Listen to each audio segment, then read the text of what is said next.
So when I'm card counting, I'm playing perfect basic strategy, keeping accurate track of the running count, converting that running count into a true count based on the number of decks remaining, and then sizing my bet proportionally based on the true count.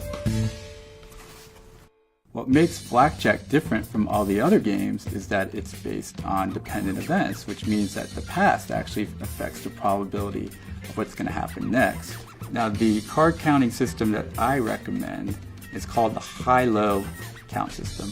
We have the high cards, 10, Jack, Queen, King, and Ace, and these are good for the player. But they have a count value of -1 each because as high cards are depleted from the game, player advantage goes down. The next group of cards is the low cards, 2, 3, 4, 5, and 6, and these cards are good for the dealer. So naturally, these are going to each have a count value of +1, because as these low cards are depleted, that means there's fewer of them that can hurt you in future play. And the third and final group of cards is the neutral cards, 7, 8, and 9, and these cards don't have a count value at all because they don't favor the house or the player. If we were to look at these three cards, the count of these is -1 because we have 2 high cards and 1 low card. For these 3 cards, they have a count of +2. So we have 2 low cards which each have a count value +1, and the neutral card has no count value. Now, what most people would do once they learn the high-low count values is to adjust the count one by one. So for example, they would think -1 +1 -1 +1 -1 -1 -1 +1. And so the net of all that work would be -2. So that required adjusting the count 8 times. But if you use a technique called meaningful pairs, you're going to reduce your workload and improve your speed dramatically. So looking at this first hand, we have a cancel. High-low, another high-low combination, another cancel, so no work required. Here we're going to have 2 high cards, so we're going to go -2, and once again another cancel. And a neutral card doesn't mean anything with regard to the count. So using the pairs, we only had to adjust the count 1 time. Now once the hands are actually played out and players are hitting and doubling down, we will count them one at a time.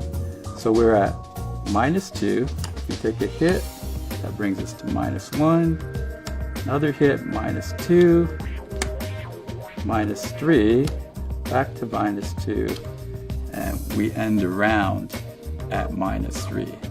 So the running count is very important. There's one more step. You need to convert that running count into what we call the true count.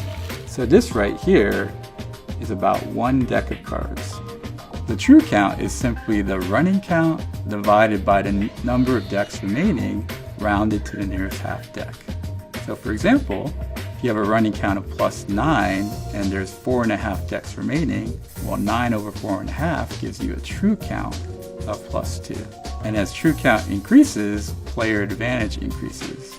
So the general idea is to bet little or nothing when you don't have the advantage, and then bet proportionally more as your advantage increases.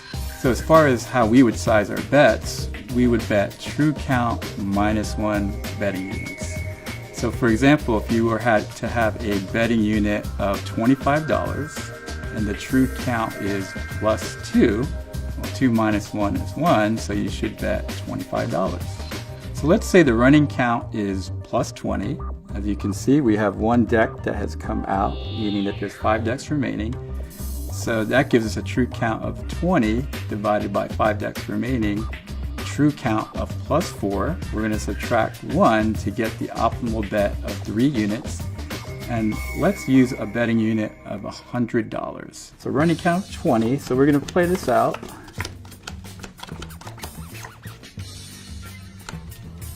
Now we have to play basic strategy as we're keeping track of the count. Now the count has moved down a bit to +17. So we have a +17 count divided by about 4.5 decks remaining. So we're still at about a true count of +4, so we can keep the same bet.